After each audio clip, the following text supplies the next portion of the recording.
We have seen this one. Only once. Right. You have got 2 cans of pop. I know. I haven't got any. I know.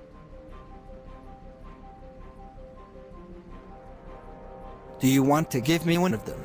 I don't.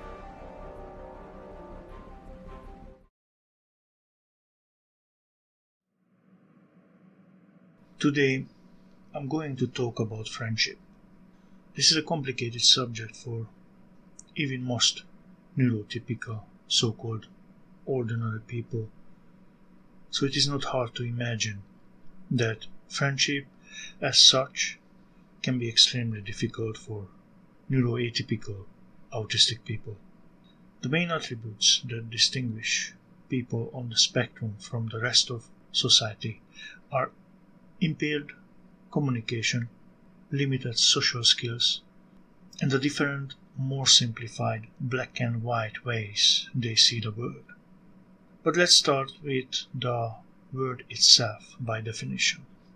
According to the Oxford Dictionary, friend means this: a person with whom one has a bond of mutual affection, typically one exclusive of sexual or family relations, origin from the Old English Freund, of Germanic origin, related to Dutch vriend and German Freund, from an Indo-European root meaning to love.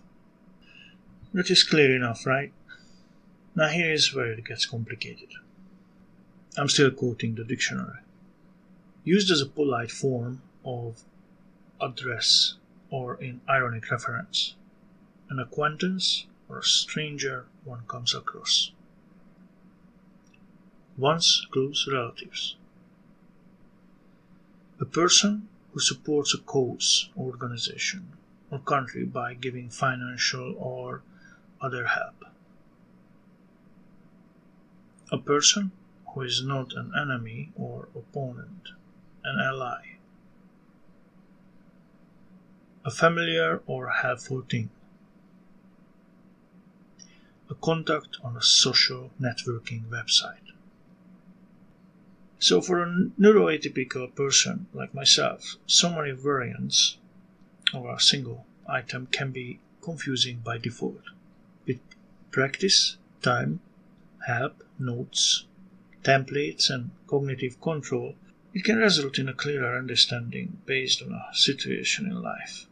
But how can you deal with that when you are using your brain, your black and white, simplified view of society, when it comes to actual friendship, or, as its roots indicates, to love?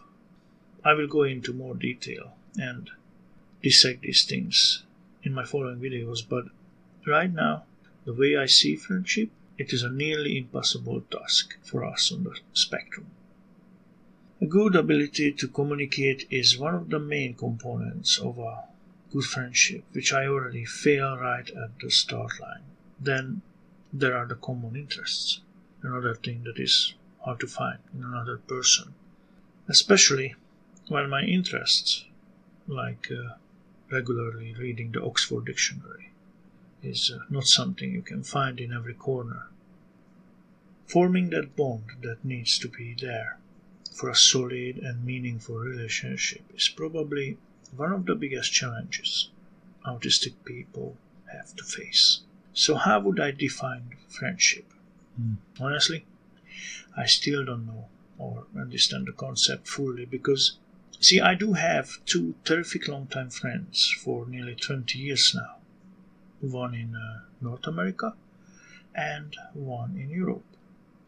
And while they are both completely different from each other, and I am completely different from both of them, somehow it seems those 2 have always been in my corner when I needed it, and I have been in days whenever it was needed. So what made the bond we have? Do we have similar interests? Not really. Do we talk a lot to each other? Nope.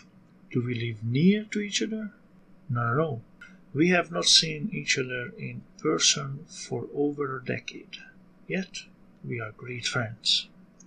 Or is it not the kind of friendship that is friendship? Perhaps that is a question everyone has to answer to themselves. So, how would you define your long-time friendship?